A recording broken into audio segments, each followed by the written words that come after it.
The following program is a production of Truth for the World.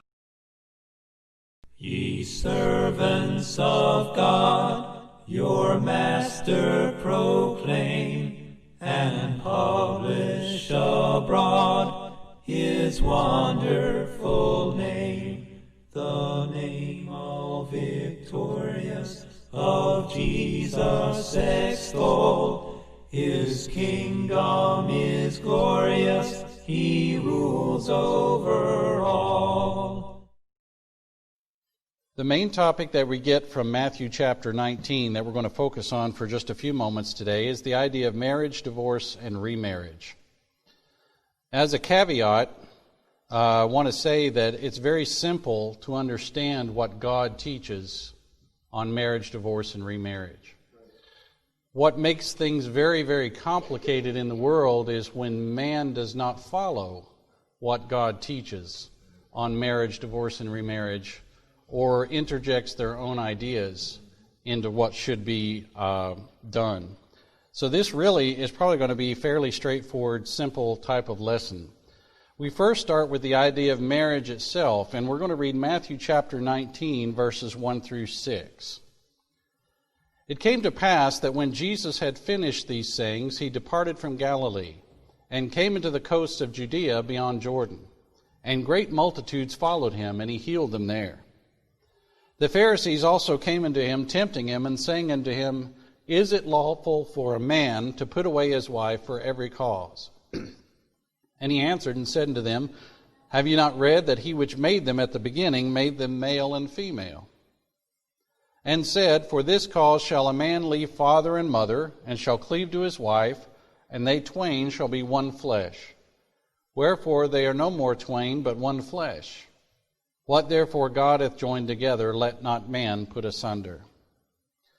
If we're going to define marriage, and we're going to use the words of Jesus Christ in these particular words, and the words of God in the Bible, we can define marriage as basically a three-way contract. Now that may sound unusual. Who's the third party involved in a marriage? And the answer is God. God, as Jesus said, joins together. God joins together. The man cleaves or joins to the woman, and the woman cleaves to the man. There's your three-way contract. Just as we see in the Trinity, the Father, the Son, and the Holy Spirit are all joined together and they're all united, this is exactly what a marriage is supposed to be. Man, woman, and God all united. And not physically, not as one sentient being, but united in purpose, working as a team. In Genesis chapter 2 and verse 24, we see that man and woman are to be united just as God is united. In Genesis 2:24, where we read about marriage beginning and being instituted by God, Therefore shall a man leave his father and his mother, and shall cleave unto his wife, and they shall be one flesh. Now we know that man and woman don't become one singular being, but they are one in the sense that they are united. The Hebrew word here for one is ekyod, meaning united. You can't have unity if you don't have multiple parties. This same verse is the same Hebrew word that references the Trinity over in Deuteronomy 6. Hear, O Israel, the Lord our God is one. What does that mean? There's only one person? No, it means they're united.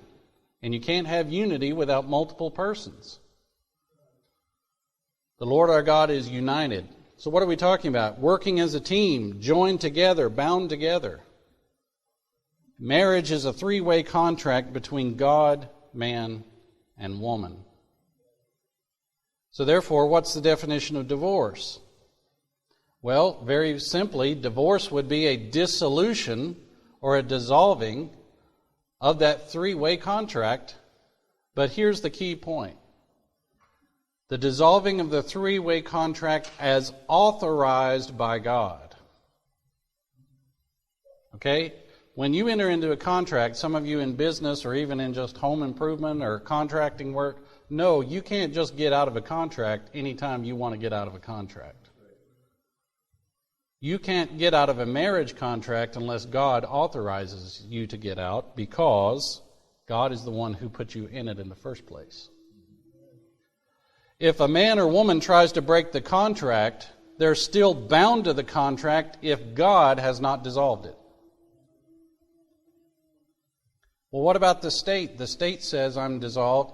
The state did not institute marriage. The state did not put you into a marital contract like God did.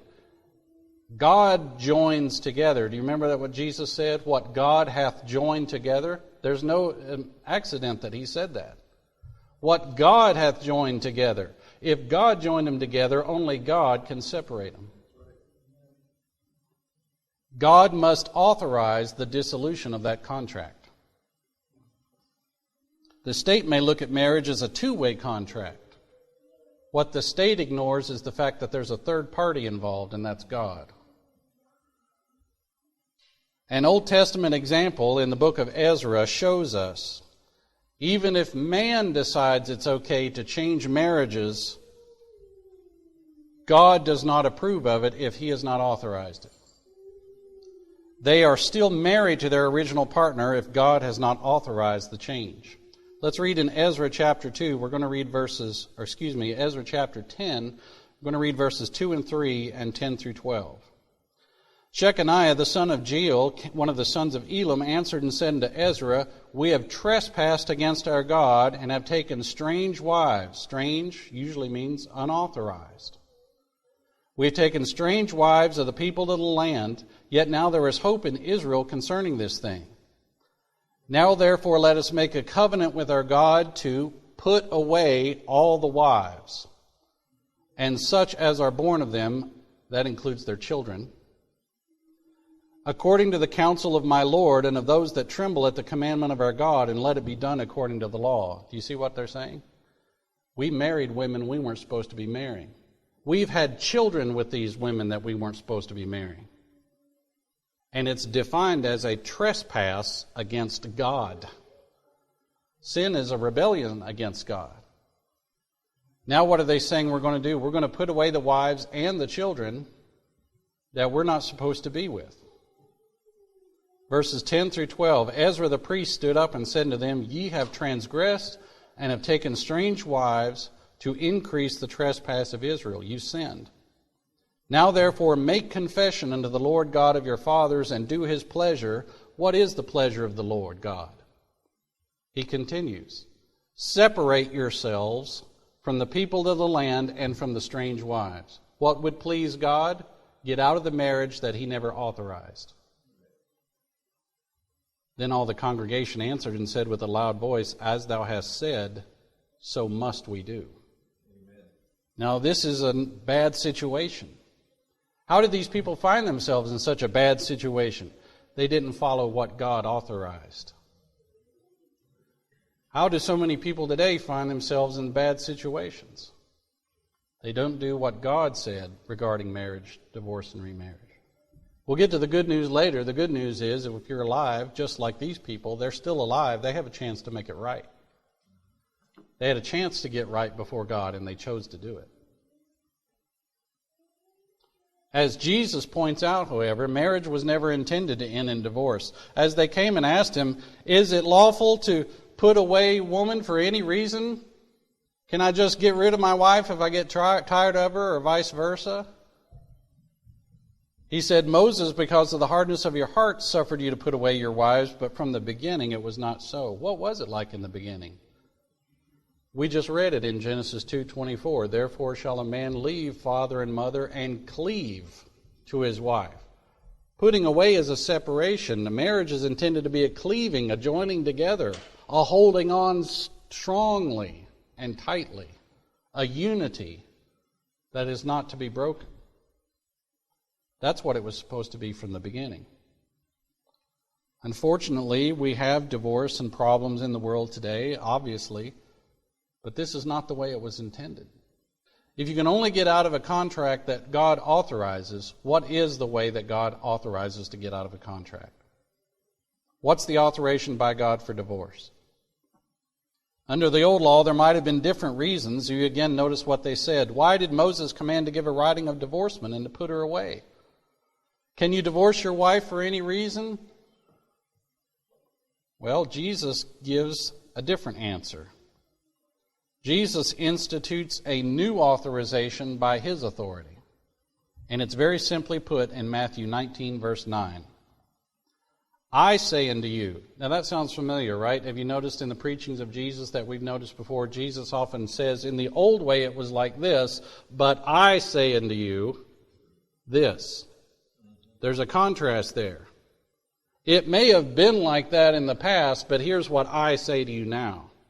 And the book of Hebrews chapter 1 lets us know that God, who at sundry times and in divers manners spoken to us through the fathers and the prophets, but in these last days has spoken to us by his Son. It may have been like that in the old days, but Jesus says, now I say this unto you. Whosoever shall put away his wife, except it be for fornication, and shall marry another, committeth adultery. And whoso marrieth her which is put away doth commit adultery. There's now one reason, and one reason only, for divorce. That reason is when one member of the marriage has sexual relations with another person that is not his or her spouse. Or as we would define it in modern English, simply the word adultery. The King James and the American Standard say, except for fornication, letting us know that unless this is the reason, it's not authorized. A more literal translation from the Greek can be read, if not for fornication.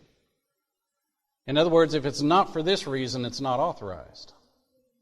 There's one and there's one reason only for scriptural divorce and for God to authorize the dissolution of a marriage. Some modern versions have watered this down, at least in my opinion, it's watered down, and they've opened the door for divorce for multiple causes. The English Standard Version, among perhaps others, says sexual immorality. Well, immorality is a very vague word.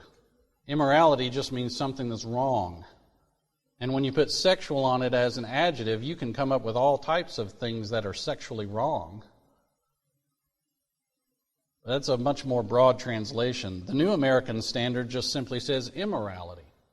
Now it even takes out the adjective of sexual and just says anything that's wrong, you can divorce your wife over it. If she gossips one day, you can divorce her. Well, that's not what Jesus said. The Bible says if the divorce is not for fornication, it's not authorized by God. And if it's not authorized by God, it's not a divorce. Let me say that again. If it's not authorized by God, it's not a divorce.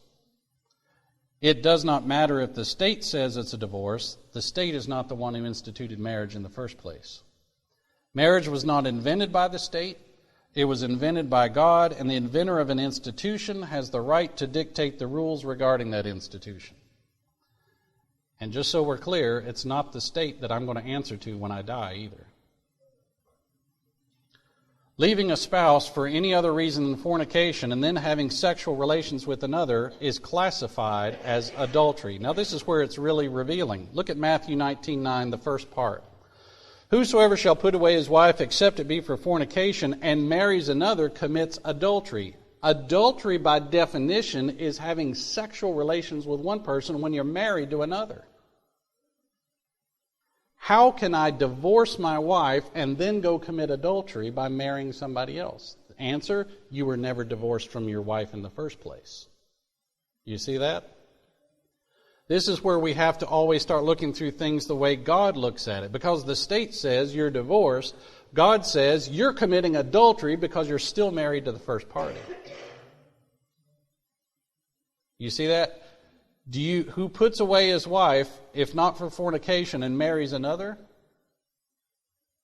He's committing adultery. The only way you can commit adultery in that situation is if you were still married in God's eyes to the first party.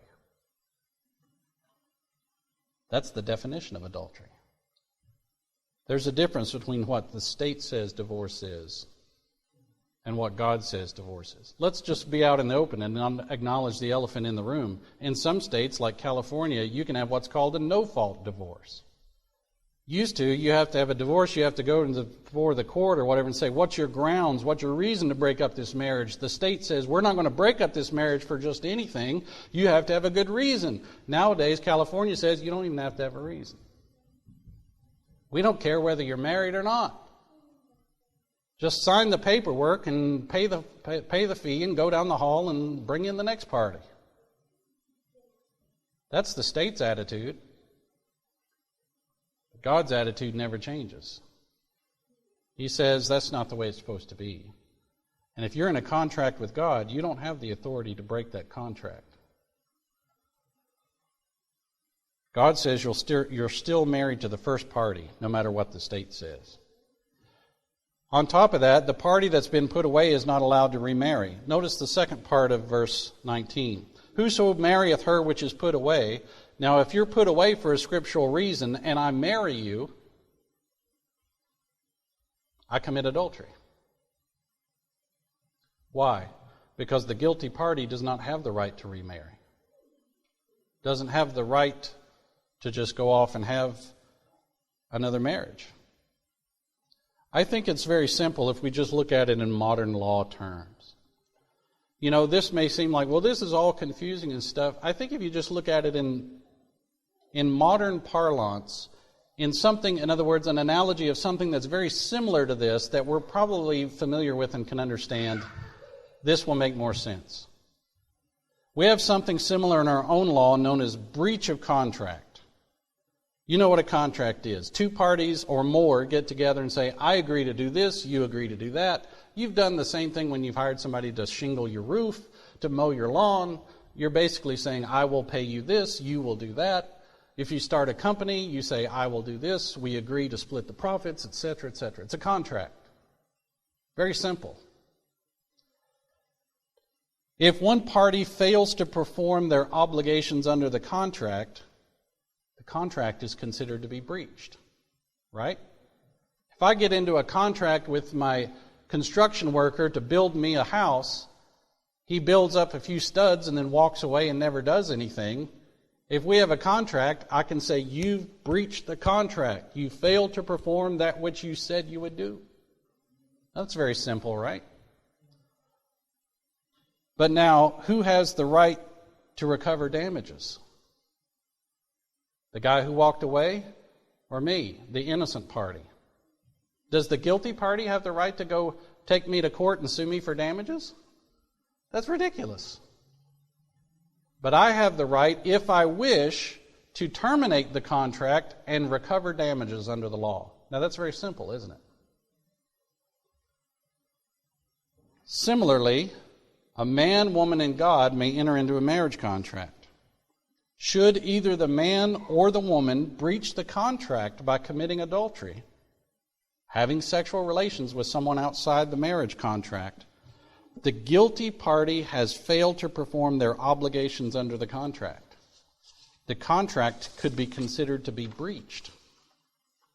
The innocent party, the one who did not commit adultery, then has the right, if they choose, to terminate the contract and recover damages. It's the same principles. Same principle, same idea. The innocent party has the right, should they choose, to terminate the marriage and to recover damages, and by that I mean go get married again and recover a marriage.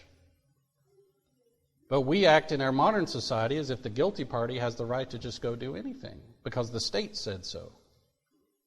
The guilty party doesn't have the right to terminate the contract, and the guilty party doesn't have the right to recover damages. Why? Because they're the guilty party. That's why. If I break a contract and someone takes me to court, I don't get to recover damages. I'm the one that broke the contract. The innocent party has the right to terminate and recover damages. The guilty party has no right to terminate, and they must suffer damages.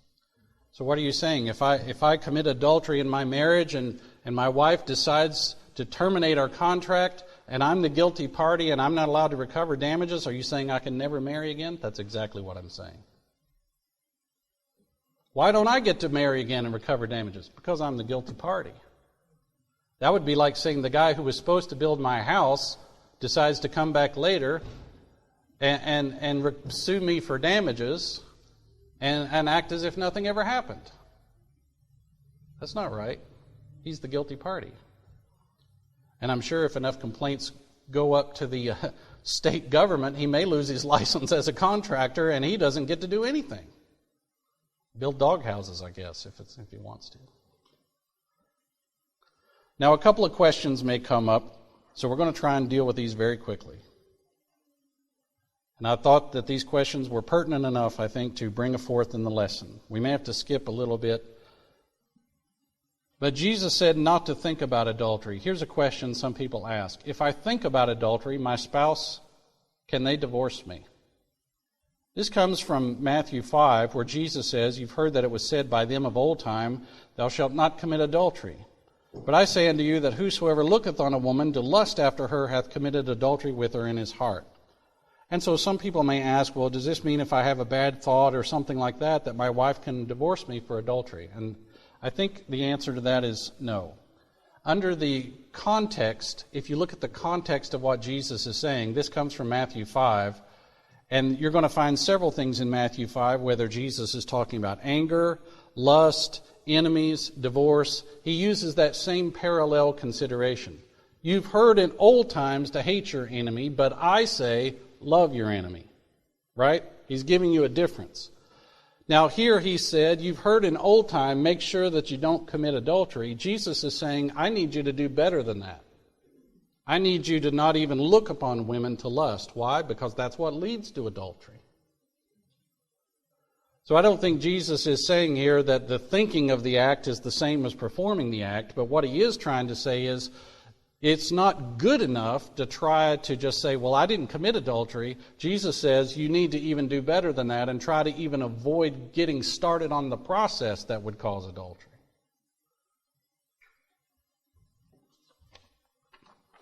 So under the context, I don't think we can say that thinking about adultery is the same as performing the actual act.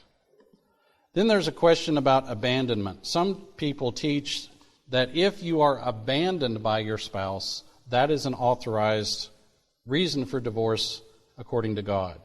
This idea comes from the book of 1 Corinthians. If you want to look over there, we're going to look at 1 Corinthians 7, just a few verses in that chapter. But they have a question about a possible second cause if a spouse abandons another one. This verse is really where it's probably going to come from. If the unbelieving depart, meaning an unbelieving spouse, let him depart. A brother or sister is not under bondage in such cases, but God hath called us to peace. Now the interpretation is that the word bondage there is really referring to the marriage contract, and therefore if an unbelieving spouse leaves, you're no longer in that contract. But I don't believe that is exactly what this chapter is teaching. Once again, we have to look at the context of what Paul is talking about. We need to use proper hermeneutics to determine the correct interpretation, and one of those elements of hermeneutics is context. The context of this chapter is dealing with a spouse who is a Christian living with another spouse who is not a Christian. Okay? One of them is a Christian, one is not. Now, the instructions of Paul are in line with God's desire that marriage continue and not in divorce. Look at what Paul says in verses 12 through 14. See, if you back up a few verses, we're going to read what he says here.